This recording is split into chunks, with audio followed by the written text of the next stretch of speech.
My mom and brother falsely accused me of assault, and their online hate campaign forced me into hiding. Now my mom is begging the court for visitation rights to see him in juvie. I was 7, and my older brother Nathan was 9 when the incident happened. He had poured rocks into a teacher's gas tank every day for a week straight, not knowing it was wrong. It wasn't until someone caught him doing it that my mom got the phone call from the principal. At that moment, she had 2 options. 1, to tell them it really was Nathan, or 2, tell them it was all me. We look extremely alike. She told them it was me, because to my mom, she needed at least one angel child to brag about. And because I was naturally more mischievous than Nathan, she picked him to fill the role. I ended up getting suspended, and every teacher in the school would pick on me. It was then that Nathan realized he could get away with literally anything, and acted like it too. When I was 11, Nathan stole $20 from my mom's wallet. My mom didn't even ask if it was me, just sold my gaming console as punishment. But Nathan's antics only got worse from there. I was 14 when I got my first girlfriend. Nathan was 16, and also had a girlfriend. So one day, when my girlfriend saw the back of Nathan's head kissing another girl, she recorded it and sent it to almost every group chat in the school. His phone was flooded with hate texts, anonymous threats. But instead of owning up and taking a beating, he told everyone it was me. And because everyone in high school were drama fiends, everyone automatically believed him, including my mother. And since our family is very anti-cheating, practically all of my relatives stopped talking to me. I stopped trying to have a social life after that. I figured if I just kept my head down until I moved out for college, everything would be okay. But, as you can probably guess, my plan failed. Because when I was in 11th grade, a rumor about Nathan was going around the school. Apparently, he had R-worded a girl at some party, who woke up in bed beside him with no recollection of what had happened. I had no idea if it was true or not, but the more I listened to everyone's stories, the more things were adding up.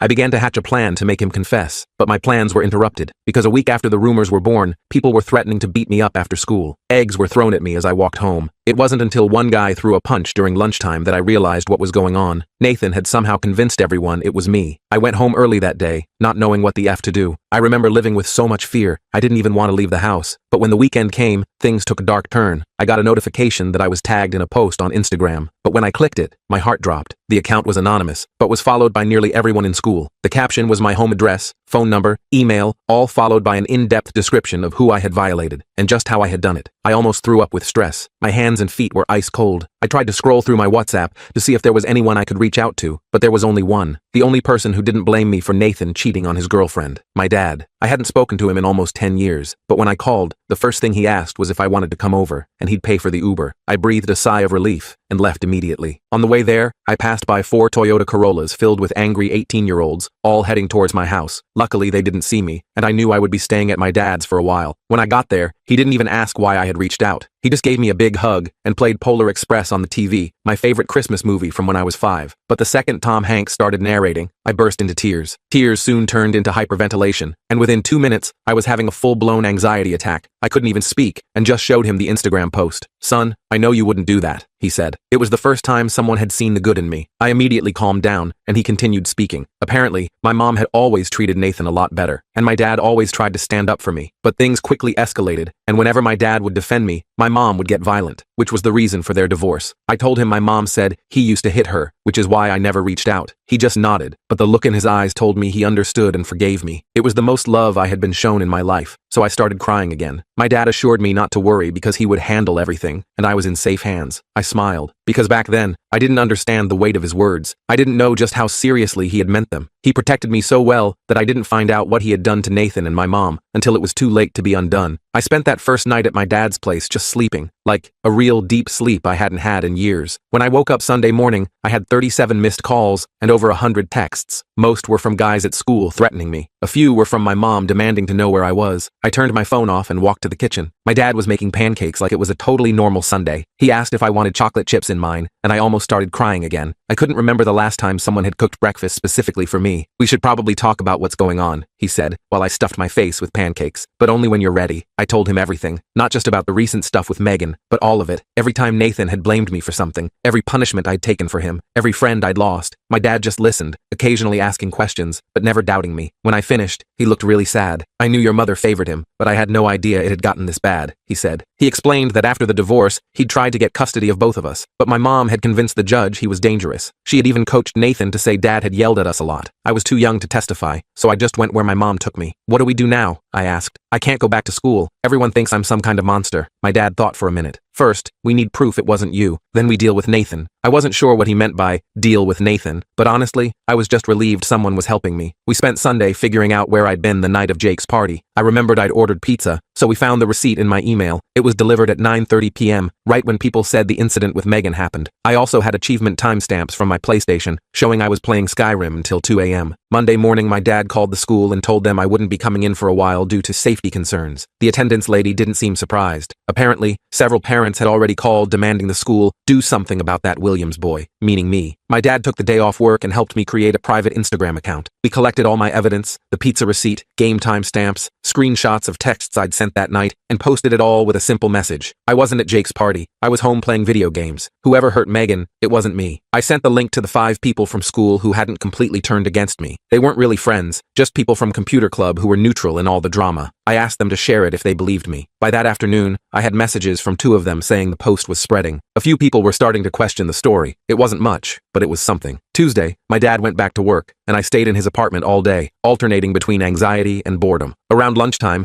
I got a text from Megan herself. My heart practically stopped when I saw her name. She said she'd seen my post and had been thinking about that night. She admitted she never actually saw the face of the person who took her to the bedroom. She just remembered someone with my build and hair color. She also said she wasn't 100% sure anything had happened. She just woke up confused and missing her shirt. I asked if she remembered anything else about the person, any detail that might prove it was Nathan, not me. She said the guy was wearing a class ring, which caught her attention because it had a blue stone. Nathan had a class ring with a blue stone for football. I didn't have a class ring at all. I couldn't afford one. I thanked her for reaching out and asked if she'd be willing to tell people she wasn't sure it was me. She said she'd think about it. It wasn't a perfect outcome, but at least she was questioning things. Wednesday morning, my mom showed up at my dad's apartment. I was alone since he'd gone to work. I heard her pounding on the door and looked through the peephole. She was fuming. "I know you're in there," she yelled through the door. "The school called me about your safety concerns. Open this door right now." I did not open that door. Instead, I texted my dad, who said he'd be home in 20 minutes and to just stay quiet. My mom kept knocking for a while, then started calling my phone. I turned the volume off but could see her getting more frustrated through the peephole. Finally, she left a note under the door saying I was breaking her heart by staying with my manipulative father and that she'd forgiven me for the Megan situation if I came home now. I took a picture of the note to show my dad later. By Friday, things had shifted a bit at school, according to my computer club acquaintances. Megan had apparently told some friends she wasn't sure what happened that night, which created doubt about my guilt. But Nathan had doubled down, telling everyone he'd seen me at the party, which was literally impossible. The weekend passed quietly. My dad and I watched movies, ordered takeout, and played cards. It was the most peaceful 2 days I'd had in years. Sunday night, though, I got a text from Jake, the guy whose house the party was at. He asked if we could meet somewhere private to talk. I showed my dad, who thought it might be a trap. "Let's invite him here," Dad suggested. "I'll stay in my room so you two can talk, but I'll be close if anything goes wrong." Jake came over Monday after school. He looked nervous, glancing around the apartment like he expected to be ambushed. We sat at the kitchen table, and he fidgeted with his car keys the whole time. "Look, I need to tell you something, but you have to promise not to tell anyone it came from me," he said. I just nodded. "I have a security camera in my living room. My parents put it in after the last time they went out of town and I had people over. Anyway, I checked the footage from the night of the party." Jake pulled out his phone and showed me a video. The quality wasn't great, but you could clearly see Nathan helping a stumbling Megan up the stairs. The timestamp showed 9:37 p.m.,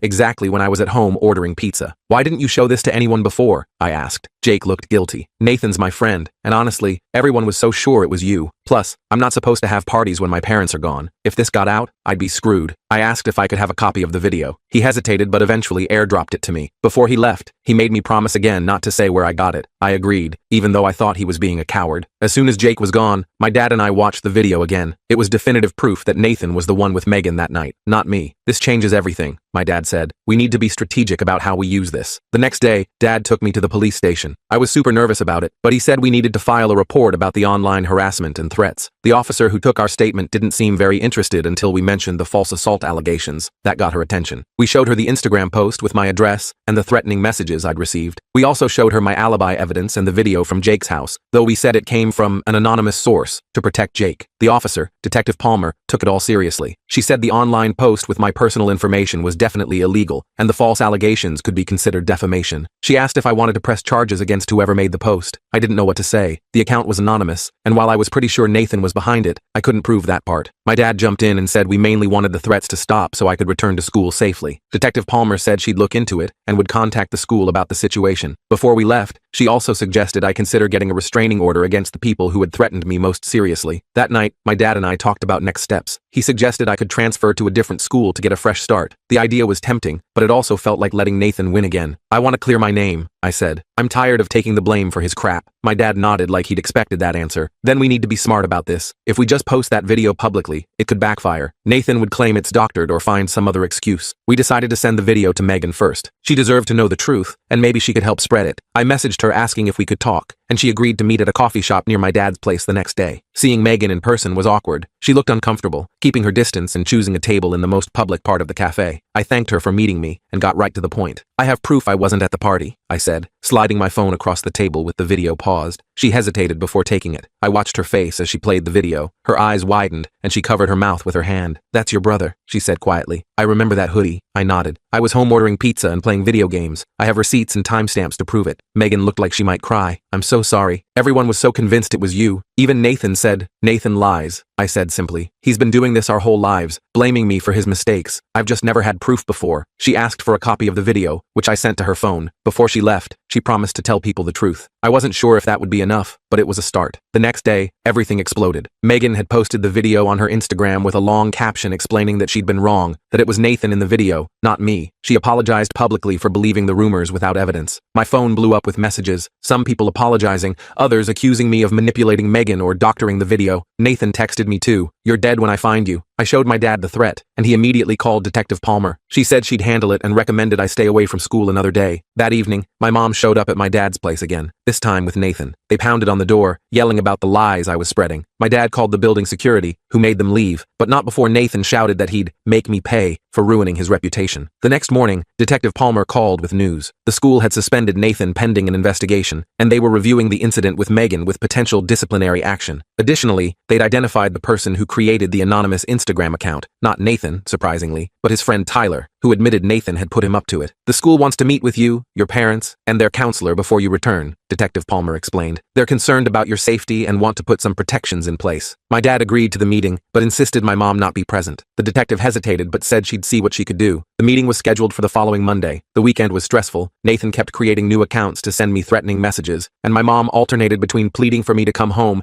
and accusing me of trying to destroy her beautiful family. My dad stayed calm through all of it, helping me block accounts and documenting everything for Detective Palmer. Sunday night, he ordered my favorite pizza, and we watched stupid comedies until I fell asleep on the couch. Monday morning, we went to the school. The principal, Mr. Reynolds, met us in the conference room along with the school counselor, Ms. Chen, and Detective Palmer. My mom wasn't there, which was a huge relief. First, I want to apologize, Mr. Reynolds said. We should have investigated more thoroughly before allowing this situation to escalate. We failed you. Ms. Chen explained that they had spoken with several students who confirmed Nathan had been telling people it was me at the party. They had also reviewed the evidence I'd provided proving my alibi. We believe you were falsely accused, she said. We're prepared to make accommodations to ensure your safety when you return. The accommodations included changing my schedule to avoid classes with Nathan, providing a private space for lunch if needed, and having teachers check in regularly. They also said Nathan would remain suspended until the disciplinary board made a final decision. I asked what would happen to the guys who had threatened me. Mr. Reynolds assured me they were also facing consequences, though he couldn't give specifics due to privacy policies. Before we left, Detective Palmer pulled us aside. Tyler has agreed to cooperate fully. He's provided texts from Nathan instructing him what to post about you. This strengthens your case significantly. I felt a strange mix of vindication and dread. It was good to have proof, but I knew this wouldn't be the end of it. Nathan wouldn't just accept defeat and leave me alone. I was right. That night, Nathan showed up at my dad's apartment alone. He wasn't yelling this time. He asked calmly if we could talk. My dad was hesitant, but agreed to let him in after checking that he was actually alone. Nathan sat on our couch looking like he'd aged 10 years. His eyes were red, and he kept rubbing his hands together nervously. They're expelling me, he said quietly, and Megan's parents are pressing charges. I didn't know what to say. Part of me felt bad for him, but a bigger part remembered all the years of taking blame for his actions. Why did you do it? I finally asked. Not just the thing with Megan, but all of it. Making me take the fall every time. Ruining my life whenever you messed up. Nathan stared at the floor. I don't know. It was just so easy. Mom always believed me, and after a while it just became like automatic. I'd screw up and immediately think, I'll just say it was him. My dad stayed quiet, just watching us from the kitchen doorway. Did you ever feel bad about it? I pressed. Nathan shrugged. Sometimes, I guess. But then Mom would praise me for being her good boy, and I'd forget about it. Something about his casual attitude made my blood boil. Years of my life ruined, and he, sometimes, felt bad? I need your help, Nathan said, finally looking at me. If you tell everyone you forgive me, maybe they'll go easier on me. You're my brother. You have to help me. I almost laughed. After everything, he was still trying to manipulate me. No, I said, I don't have to help you. You didn't help me when everyone thought I was a predator. You encouraged it. Nathan's face changed then. The vulnerability vanished, replaced by the same cold look I'd seen that night after the incident when we were kids. You'll regret this, he said, standing up. You think you've won? This isn't over. My dad stepped forward. Yes, it is over, Nathan. You've done enough damage. If you threaten your brother again, there will be consequences. Nathan sneered at him. You weren't there for 10 years. Don't act like you're father of the year now. He stormed out, slamming the door behind him. My dad locked it and put a hand on my shoulder. You okay? He asked. I nodded, though I wasn't really. Nathan's visit had shaken me more than I wanted to admit. The next few days were tense. I didn't return to school yet, working on assignments from home while the administration finalized their safety plan. My mom called constantly, leaving voicemails alternating between begging me to help Nathan and accusing me of destroying our family out of spite. Friday afternoon, my dad came home early with a serious look on his face. Detective Palmer called me, he said. Nathan's been arrested. My stomach dropped. For what? Breaking into Jake's house and assaulting him. Apparently he blamed Jake for providing the video that got him in trouble. I sat down hard on the couch. Is Jake okay? Hospital, but stable. Broken nose, concussion. Nathan's being charged with breaking and entering an assault. I felt sick. This had all spiraled so far out of control. Part of me still cared about Nathan, despite everything. He was my brother, and something was clearly very wrong with him. What happens now? I asked. My dad sat beside me. Nathan will likely face juvenile detention. Your mom called me. She's beside herself, blaming everyone but Nathan. She wants you to come home. I'm not going back there, I said immediately. I know, and legally, you don't have to. You're 17. The courts typically consider the preference of children your age in custody matters. He paused. I'm going to file for emergency custody tomorrow. With everything that's happened, I think we have a strong case. For the first time in weeks, I felt a glimmer of hope. Maybe things could actually get better. Saturday morning, we got another surprise visit, this time from my Uncle Robert, my mom's brother. Unlike the rest of my extended family, Uncle Robert had always been kind to me, though he'd backed off after the cheating scandal with Amber. Can I come in? He asked when my dad opened the door. I want to talk to both of you. We sat at the kitchen table while Uncle Robert explained that he'd been following everything that happened. He'd seen Megan's post, heard about Nathan's arrest, and finally connected all the dots. I owe you an apology, he said to me. I should have realized something wasn't right. Nathan always had an explanation for everything, and your mom was so convincing. He trailed off, looking genuinely remorseful. Then he surprised me again. I'm here because I want to help, he said. Your mom is refusing to acknowledge any of this is real. She's telling everyone Nathan is being framed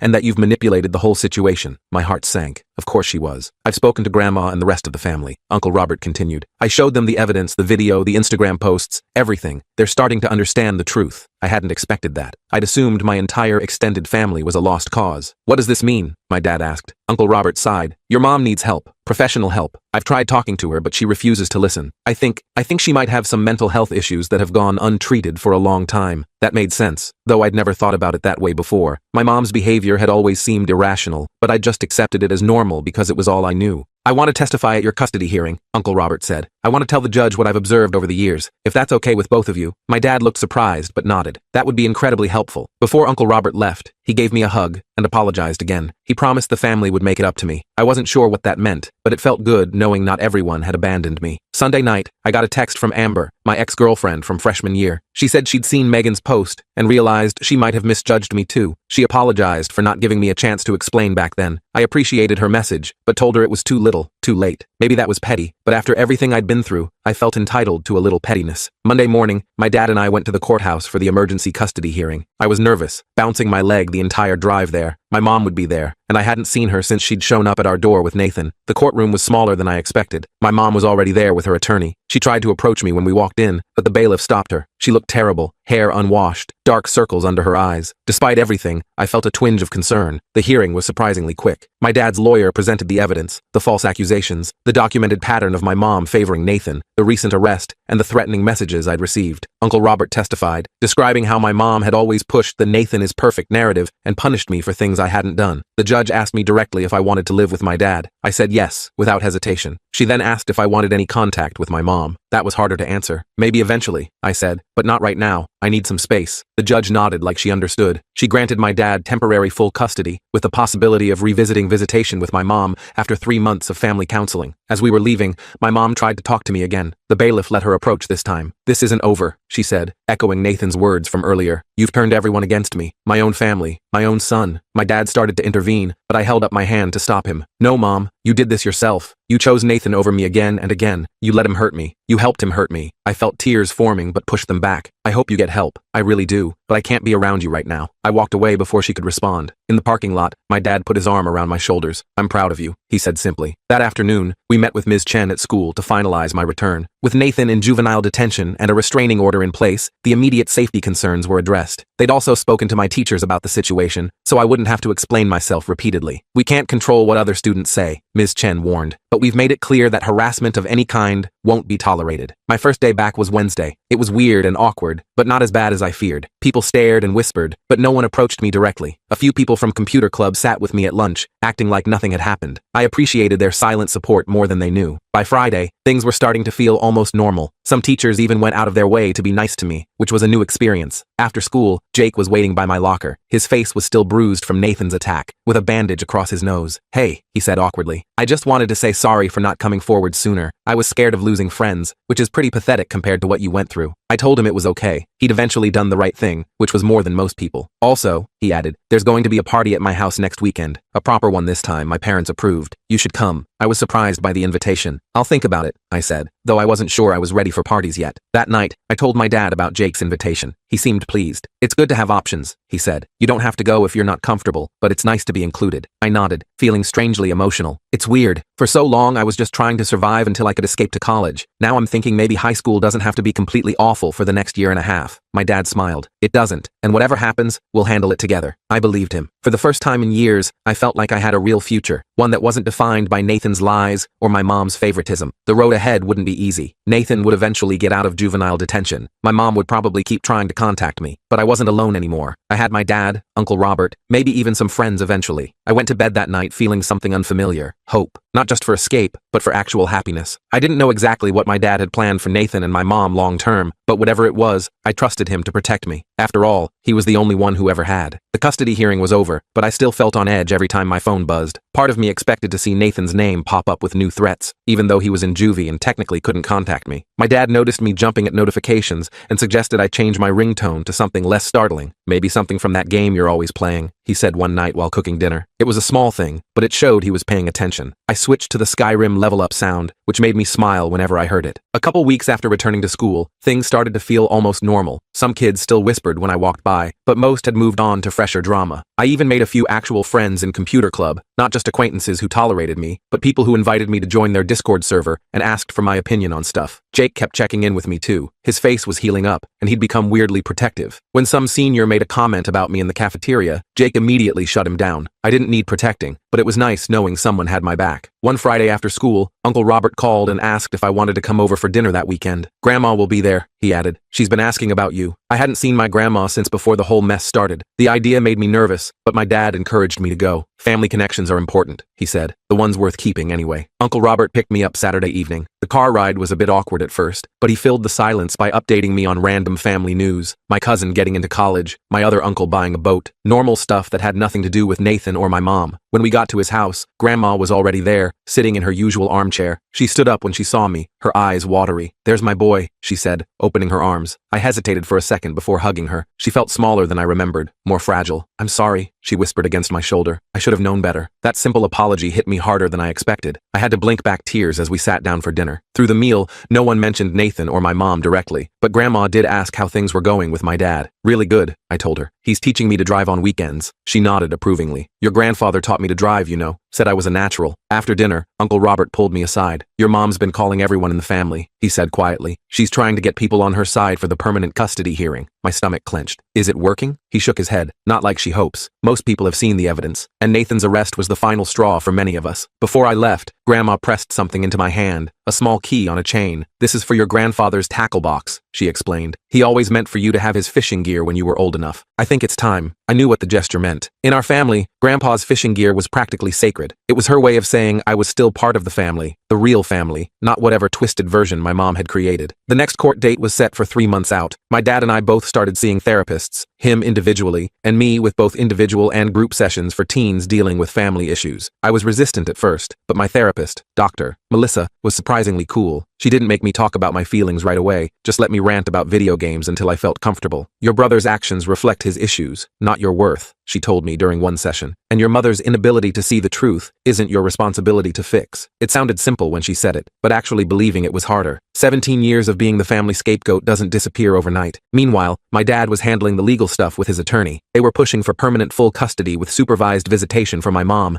contingent on her completing therapy. I wasn't sure how I felt about seeing her at all, but Dr. Melissa said I didn't need to decide right away. April rolled around, and we got news that Nathan was being released early from juvenile detention for good behavior. My dad immediately called our attorney, who assured us the restraining order was still in effect. Nathan couldn't come within 500 feet of me, or contact me in any way. What if he just shows up at school? I asked, panic rising in my chest. He won't be returning to your school, my dad explained. Part of his release conditions include attending a different school and continuing mandatory counseling. I wasn't fully convinced. Nathan had never been good at following rules. The night before his release, I barely slept, imagining him showing up at my dad's apartment or waiting for me after school. But days passed with no sign of him. According to Uncle Robert, Nathan was living with my mom again, but keeping a low profile. The rumors at school said his college prospects were basically ruined, which I couldn't bring myself to feel bad about. He'd nearly ruined my entire life. In May, just when I was starting to relax, I got called to the principal's office during third period. My heart started racing immediately. Had something happened? Was Nathan at the school? When I walked in, Mr. Reynolds was sitting with a police officer I didn't recognize. My mouth went dry. Don't worry, you're not in trouble, Mr. Reynolds said quickly. Officer Garcia just has some questions about a statement your mother made. The officer explained that my mom had filed a report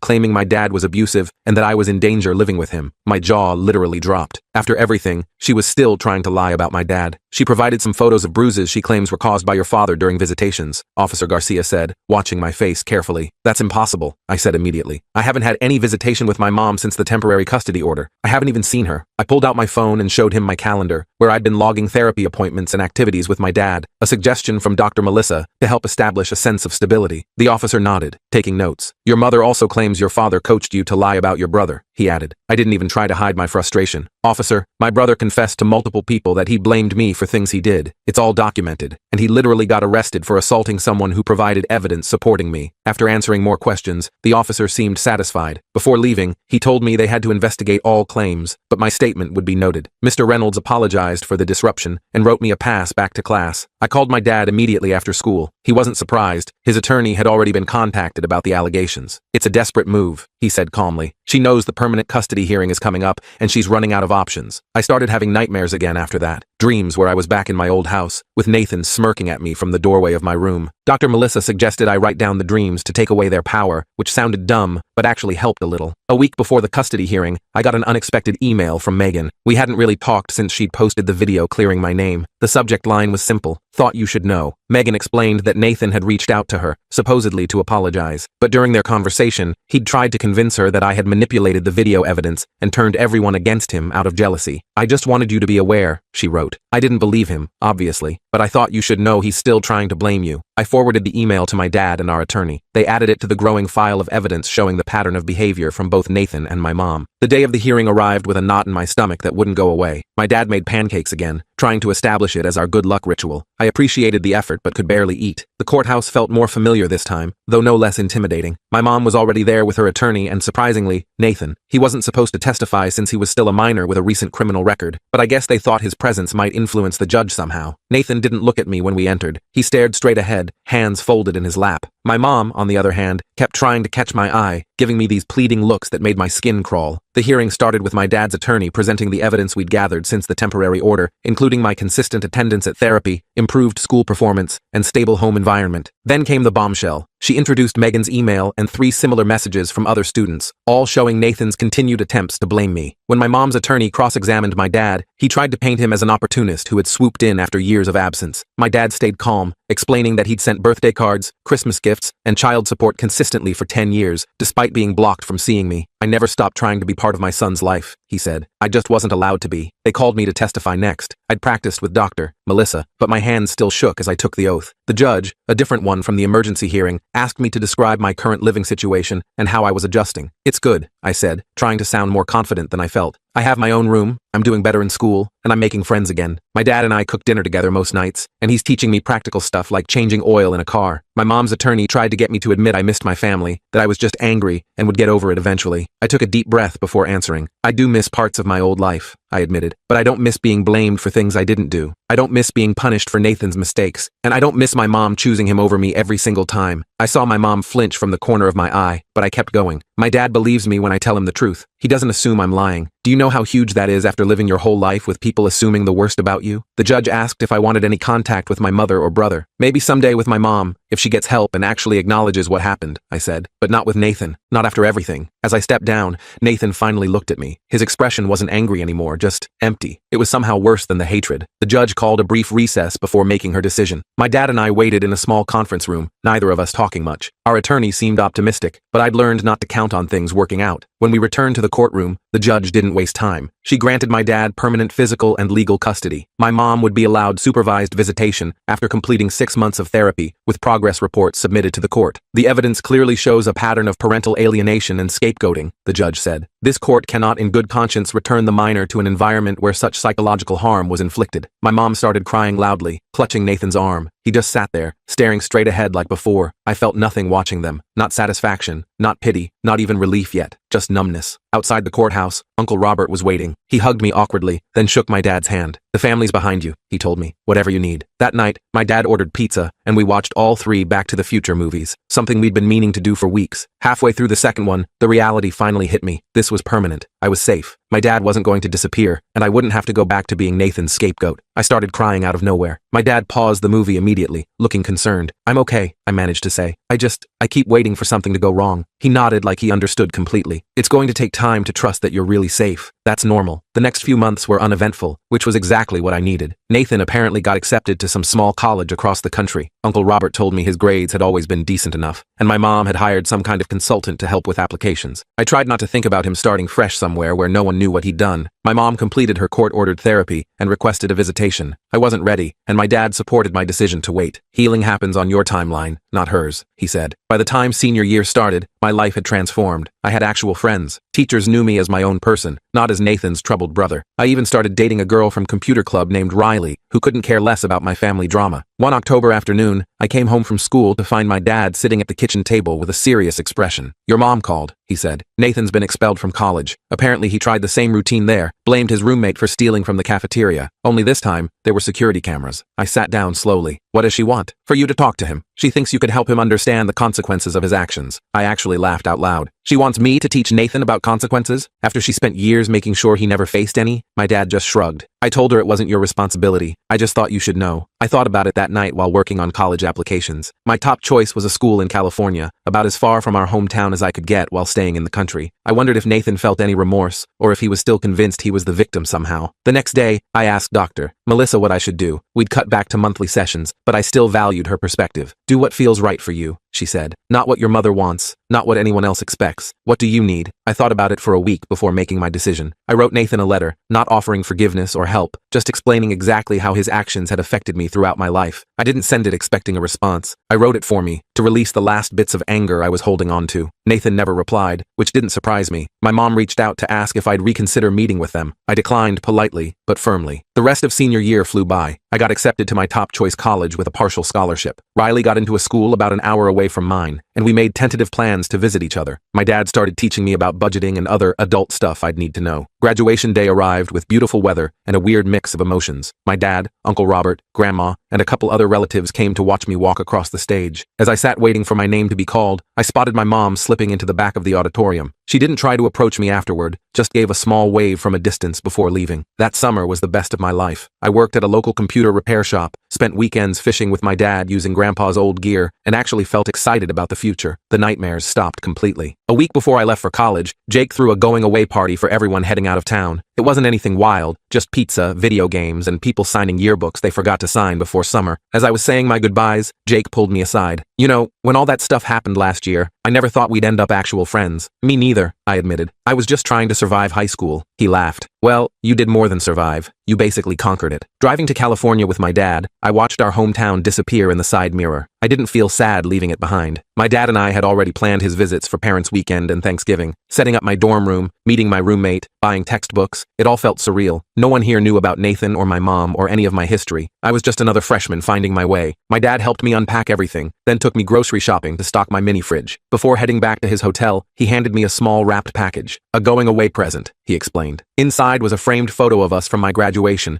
both smiling like idiots in the sunny backyard. In the corner, he'd written, "The first of many proud moments to come." I didn't know what would happen with my mom or Nathan in the future. Maybe someday, I'd be ready to have them in my life again, or maybe not. What I did know was that I wasn't defined by their choices anymore. My dad had shown me what real family support looked like, and I was finally free to become whoever I wanted to be. After my dad left, my roommate asked if I was close with my family. With my dad, I said simply, he's always had my back, and that was the truth that mattered most.